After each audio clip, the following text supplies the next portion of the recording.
নমস্কাৰ বন্ধু বান্ধৱীসকল, মই ধনদেৱ গোস্বামী পুনৰ আপোনালোকৰ ওচৰলৈ আহিছোঁ।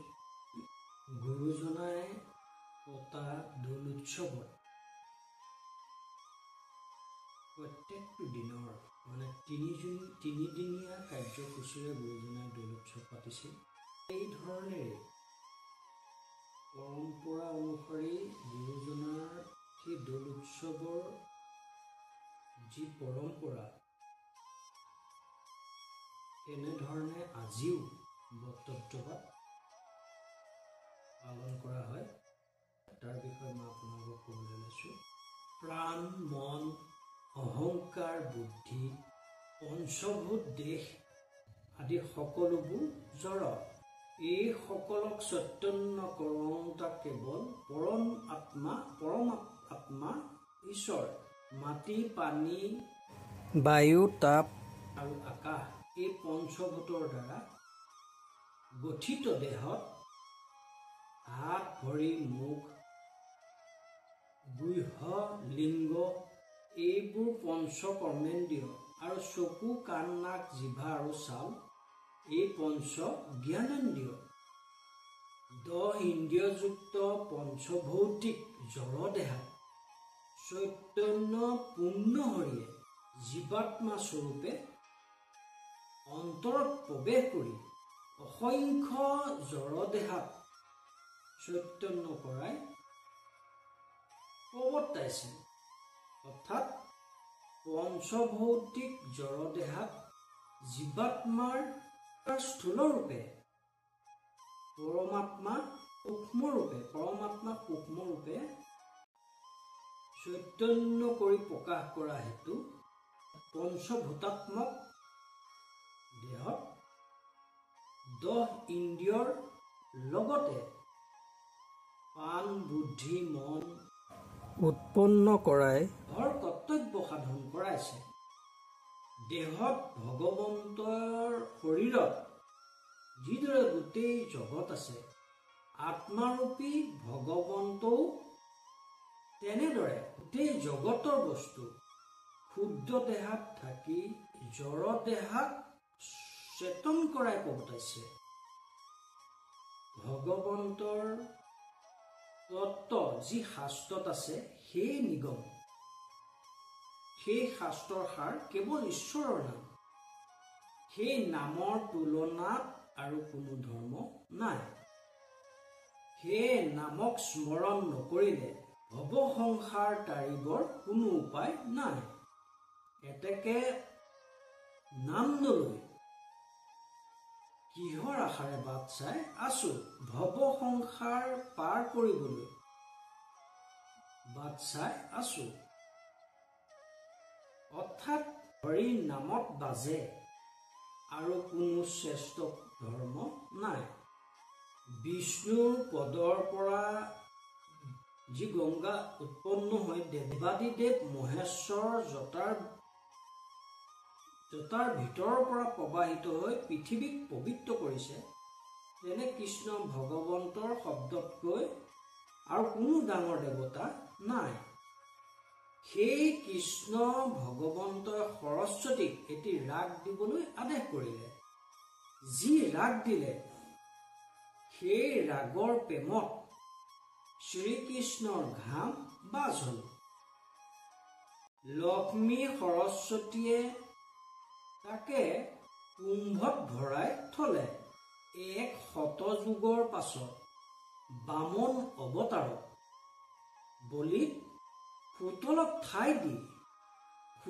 ঠাই দি আহোঁতে চৰণৰ বৃদ্ধা অংগুষ্ঠিত লাগি সেই জল বাজ হল। ব্ৰহ্মাই সেই জলেৰেই বামনৰ পদ প্ৰক্ষালন কৰি কমণ্ডলত ভৰাই থলে। 10,000 বছৰ পাছত সগৰ বংশ উদ্ধাৰৰ অৰ্থে ভগীৰথে পৃথিৱীলৈ নমাই দিওঁতে 3 ধাৰা হৈ বৈছে। তাৰে এধাৰ শিৱই জটা পাতি ধৰিছে। বৈষ্ণৱ, বিষ্ণু, শিৱ তিনিও 3 ধাৰা হৈ মিশ্ৰ হৈছে। সেইবাবে জগতক পবিত্ৰ কৰিব পৰা শক্তি পাইছে। হোম যাগ যোগ পূজাকে আদি কৰি যিমান সকৰ্ম আছে সেই পুণ্য অৰণ্য, সেই অৰণ্যত নাম সিংহৰ গোজৰণি হস্তিৰূপী পাপ ভয়ত পলাই লৰ মাৰে। নৰতনু অৰণ্যত নাম সিংহক বাস দিব পাৰিলে কাম ক্ৰোধ অহংকাৰ হিংসা চোৰ আদি বলবন হস্তিৰূপী পাপ সিংহৰ পৰা নামৰূপী সিংহৰ ভয়ত পলাই লৰ মাৰে। অৰ্থাৎ পুণ্য নৰতনু নামকেই ঈশ্বৰকে একেই কৰি নামৰূপ ঈশ্বৰক অন্তৰত ৰাখি মুখেৰে নাম ললে মহাপাপী পাপ হাতী তুল্য হলেও নাম সিংহৰ ভয়ত পলাই লৰ মৰে। পুণ্য অৰণ্যৰ মাজে মাধৱৰ নাম সিংহ প্ৰকাশ কৰে অতি দৰে, যাৰ ধ্বনি শুনি ভয়ে মহাপাপ হস্তিচয়ে পলাই অতি ত্ৰাসত লৌৰে। মাধৱদেৱ পুৰুষে নামঘোষাত লিখি থৈ গৈছে। দোল যাত্ৰা বা ফাল্গু উৎসৱ অৰ্থাৎ ফাকুৱা উৎসৱ। গুৰুজনাই বটদ্ৰৱা আলি পুখুৰীত কীৰ্তনঘৰ সজাই বিষ্ণু মূৰ্তি ভাগ স্থাপন কৰি বহুতো গীত ৰচি তাৰ বহল ব্যাখ্যা ভক্তৰ মাজত দাঙি ধৰিছিল। তেতিয়াৰ পৰাই এই উৎসৱ পতাৰ নিদৰ্শন চৰিত পুথিসমূহত উল্লেখ আছে। ফাগুনৰ পূৰ্ণিমা তিথি দুদিন আগৰ পৰাই এই উৎসৱ আৰম্ভ হয়। কোনোবা বছৰত ফাগুনৰ পূৰ্ণিমা তিথিটো চ'তৰ প্ৰথম পষেকৰ ভিতৰতো হয়। সেয়ে কোনোবা বছৰত ফাগুন আৰু কোনোবা বছৰত চ'ত মাহত এই উৎসৱ উদযাপন কৰা হয়। আচলতে এই হোলী বা দোল যাত্ৰা বা দোলন যাত্ৰা বা শ্ৰীকৃষ্ণৰ দোলত উঠা উৎসৱটি পুৰী জগন্নাথৰ ঈশ্বৰ ভক্ত ৰজা ইন্দ্ৰদ্যুম্নই অৰ্ধনিৰ্মিত শ্ৰীকৃষ্ণ বলভদ্ৰ সুভদ্ৰাৰ মূৰ্তিৰ প্ৰতিষ্ঠাৰ বাবে দৌলত থাপি দোলন যাত্ৰা মহাপয়োভৰেৰে পালন কৰিছিল, যিটো প্ৰক্ৰিয়া বৰ্তমানেও বিদ্যমান। ইয়াৰো আগতে ৰংগে ফাল্গু খেলে চৈতন্য বনমালী, দুয়ো হাতে ফাল্গু গুণ্ডা কিশন্ত মুৰাৰী। কীৰ্তন ঘোষাত এনেধৰণে আছে, মানে বজ্ৰধামত শ্ৰীকৃষ্ণই এই ৰঙৰ মেলা ফাকুৱা পাতি ফাকু অৰ্থাৎ ৰং খেলি এই উৎসৱ আৰম্ভ কৰিছিল। বসন্তকালৰ ৰং আনন্দ এই ফাকুৱা উৎসৱটি তেতিয়াৰ পৰাই চলি আহিছে। সাধাৰণতে এই উৎসৱটি ফাগুন মাহতেই চলি আহিছে। পূব ফাল্গুনী বা উত্তৰ ফাল্গুনী নক্ষত্ৰৰ সঞ্চাৰৰ কাল যেতিয়াই আৰম্ভ হয় তেতিয়াই চন্দ্ৰ পূৰ্ণিমা তিথিত থিতাপি লয়। সেইটোলৈ লক্ষ্য কৰি এই চান মাহটো নাম দিয়া হয় ফাল্গুন বা ফাগুন। ফাগুনীত গোবিন্দক তুলীয়া দোলত দোল যাত্ৰা মহোৎসৱ কৰে সিবেলা। গুৰুজনাৰ এই আৰ্হি সাৰোগত কৰিয়ে বৰ্তমানো এই দোল যাত্ৰা বা ফাল্গুৎসৱ বটদ্ৰৱাত সকলো বিষয়ববীয়া তথা বটদ্ৰৱাবাসী সমূহ সেৱকী তথা অসমৰ সমূহ ৰাইজৰ সহায় সহযোগিতাত পাছুটিকৈ দিনত পালন কৰি অহা হৈছে। পূৰ্ণিমাৰ আগদিনাৰ পৰা এই উৎসৱ আৰম্ভ কৰা হয়। যদিও পাছুটিকৈ দিন ইয়াক উদযাপন কৰা হয়, দৰাচলতে ধৰ্মীয় কাৰ্যসূচীখিনি কিন্তু 3 দিনহে কৰা হয়। আধ্যাত্মিক সাধনাৰ ফালেদি মূল উৎস বেলেগ হ'লেও প্ৰকৃততে ই ৰং ৰহস্যৰে উৎস হিচাপে পৰিগণিত হৈ আহিছে। সেই সময়ত গুৰুজনাৰ যেতিয়া প্ৰথম ফাকুৱা উৎসৱ পাতিছিল, ভগৱান শ্ৰীকৃষ্ণৰ মূৰ্তিক আসনত স্থাপন কৰি হাজাৰ লোকৰ উপস্থিতিত ৰাম ৰাম গুৰুৱে ককাকদ্বয় জয়ন্ত মাধৱ হলায়ুধকে আৰু অন্যান্য পণ্ডিত চতুৰ্ভুজ কৰ্ণপুৰকে আদি কৰি সকলোৰে লগত আনন্দ মনেৰে ফাকু খেলিছিল। নানান বাদ্য বজাই গীত গাই কান্ধত মূৰ্তিভাগ তুলি বিভিন্ন ঠাই ফুৰিছিল আৰু শেষত মন্দিৰলৈ অৰ্থাৎ কীৰ্তন ঘৰলৈ লৈ অনা হৈছিল। গুৰুজনাই নিজে বাদ্য বজাই প্ৰৱেশৰ গীত জোৰে গায়ন বায়ন নামতিকে কৰি আদি সকলোৱে গুৰুজনাৰ লগত সুৰ মিলাই বহুত লোকে বন্ধ প্ৰৱেশ দ্বাৰ খুলিবলৈ যত্ন কৰি বিফল হয়। লক্ষ্মী দেৱীয়ে দুৱাৰ খুলি নিদিয়া হলত উপায়ন্তৰ হৈ তেওঁলোকে দেৱীক প্ৰাৰ্থনা কৰিবলৈ ধৰিলে। দুটা শ্লোকেৰে প্ৰাৰ্থনা কৰিবলৈ ধৰিলে। ভক্তৰ কৰুণ স্তুতিৰে দেৱীয়ে দ্বাৰ খুলি দিলে অৰ্থাৎ দুৱাৰ খুলি দিলে আৰু সকলোৱে হৰিধ্বনি কৰি ভিতৰলৈ যায়। তেতিয়া দিনত গুৰুজনাই 3 দিনত এই উৎসৱটি সামৰিছিল। প্ৰথম দিনটোত গণ বুলি কোৱা হৈছিল, দ্বিতীয় দিনটো পূৰ্ণিমা বুলি কোৱা হৈছিল আৰু তৃতীয় দিনটো গোসাঁই ফুৰোৱা বুলি কোৱা হৈছিল। গন্ধ বা অধিবাস, ইয়াক মেহদাহ বুলিও কয়। লোভ মোহ কাম ক্ৰোধ মদ মৎস্য ত্যাগ কৰি ঈশ্বৰৰ শৰণাপন্ন হোৱাটোকে মেহদাহ হোৱাটোকে বুজায়।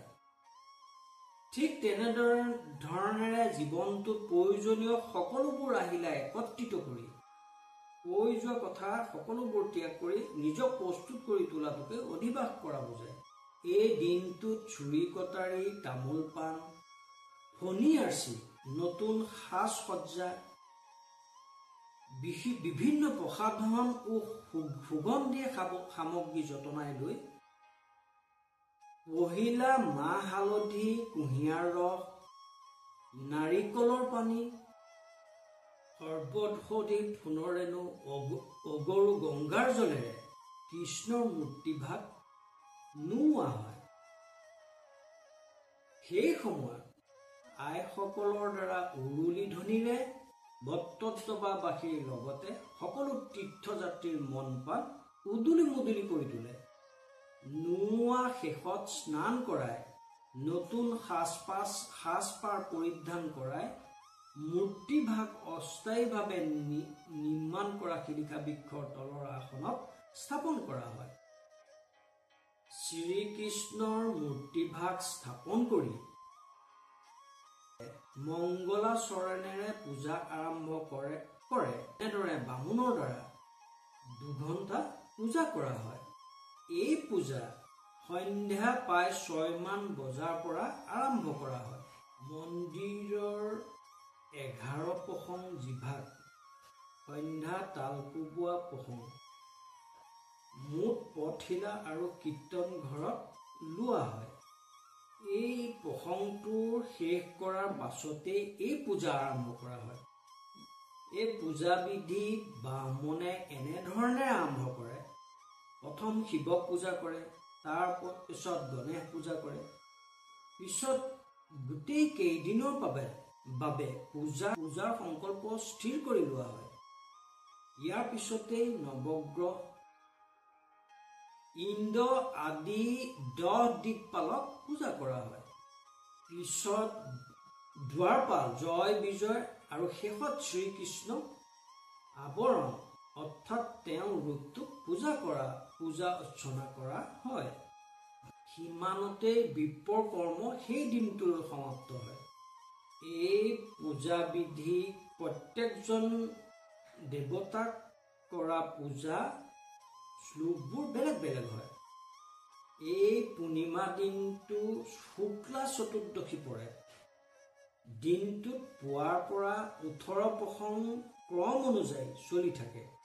সন্ধ্যা প্ৰায় 7-8 মান বজাত গায়ন বায়নে ফুল তাল বজায় জোৰা আৰম্ভ কৰি ধেমালি বজায়। তাৰ পাছত গীত গাই গাই গোসাঁইক